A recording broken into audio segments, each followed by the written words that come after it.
I have a question. Last time I checked here in California, we don't have to co-broker. Is that correct, Tanya?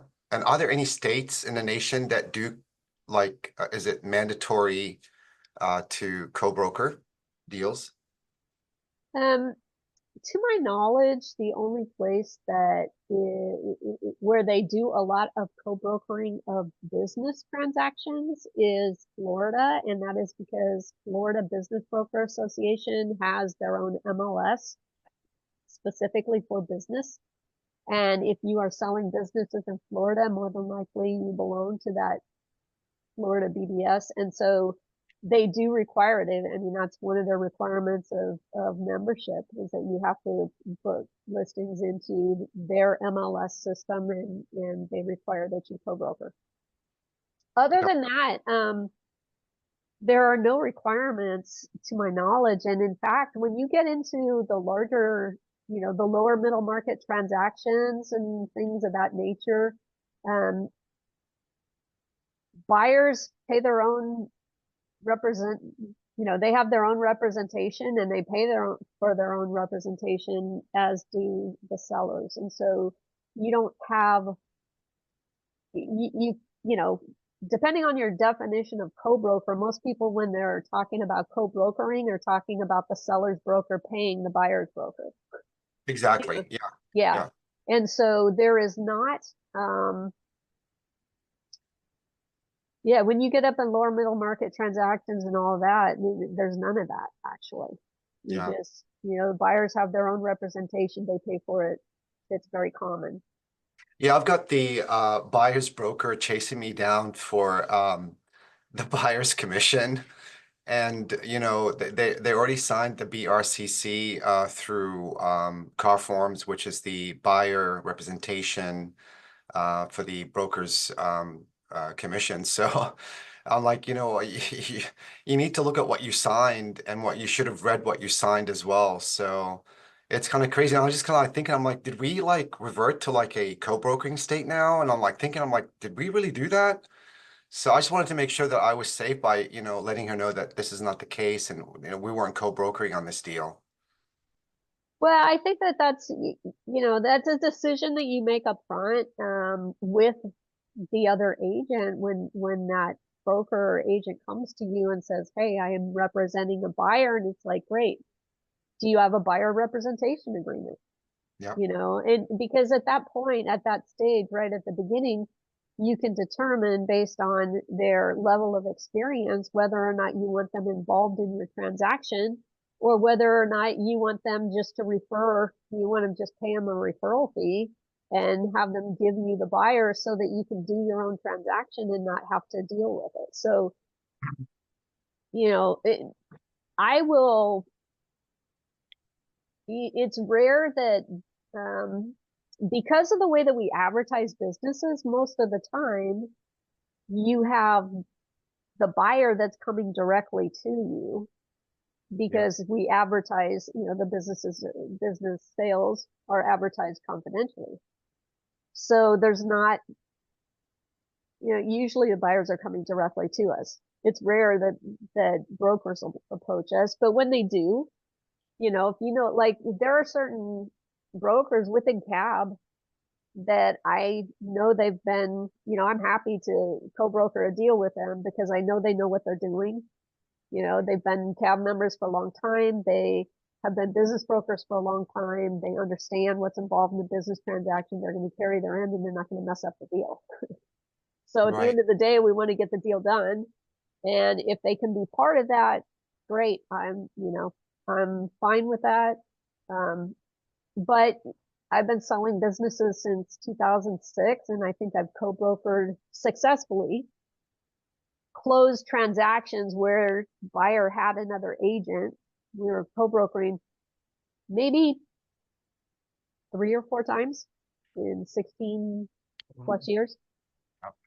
So it's just rare.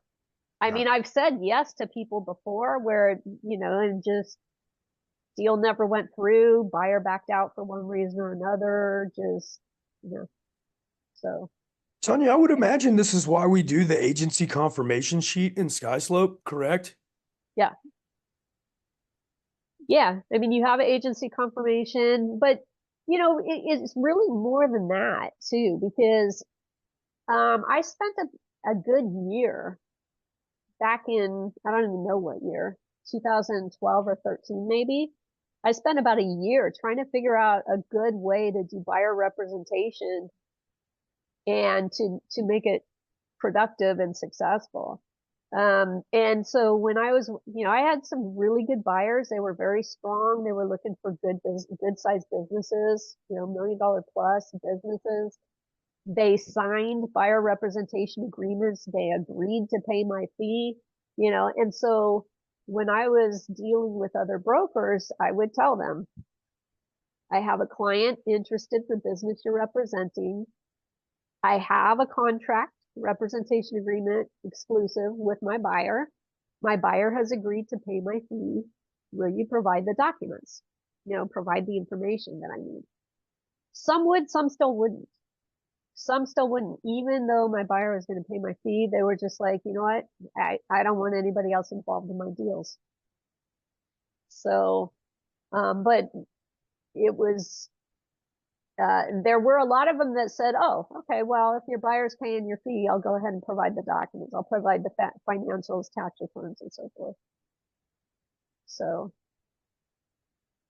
co-brokering is an interesting thing because you can look at it as one way of interpreting it is, will you respect my agency relationship with my clients, right?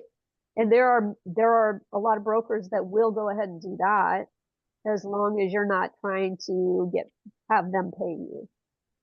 Because they say, look, I'm not hiring you. Why should I pay you? Exactly. Yeah, like I'm not hiring you.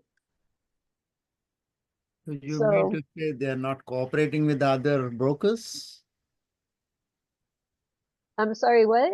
You mean to say that they don't want to cooperate with other brokers?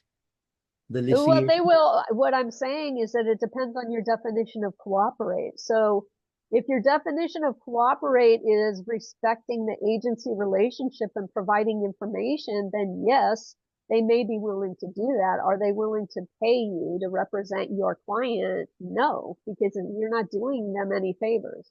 Yeah. They can you're actually making the transaction more complicated for them.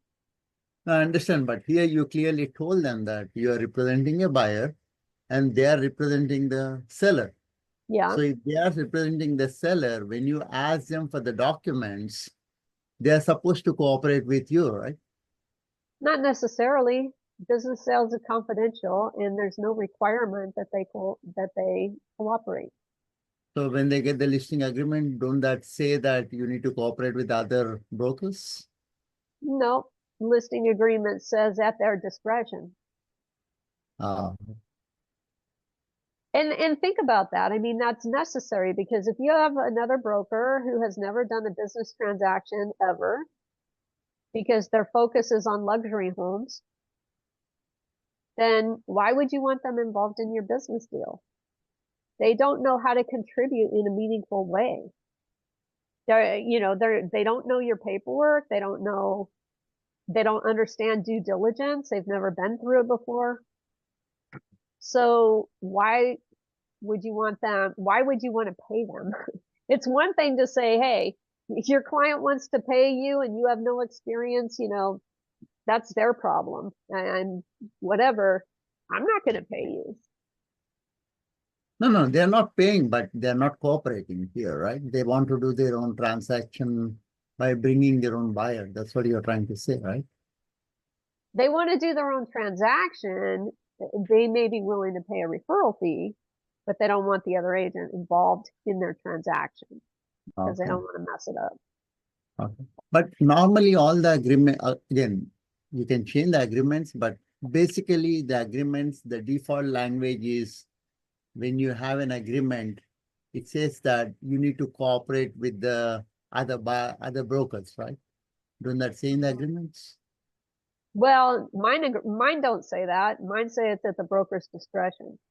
Oh, So it depends on the agreements that you're using. okay. Because But I most would of check the language in there because, you don't want to be required to. And actually, you know, even on commercial deals, I use the air forms, and I'm sure some of you guys have used air forms on the commercial deals. But I'll go through and strike out that language that says I'm required to cooperate, and I'll change it to say it's at my discretion. Because, you know, again, you may have somebody who is not going to contribute in a meaningful way to the transaction. And so, you know, you need to be able to protect your seller. And at the end of the day, that's what we're doing. We're trying to, if we represent the seller, we're trying to protect the seller. And make sure that anybody else that is brought into the deal is going to be contributing somehow.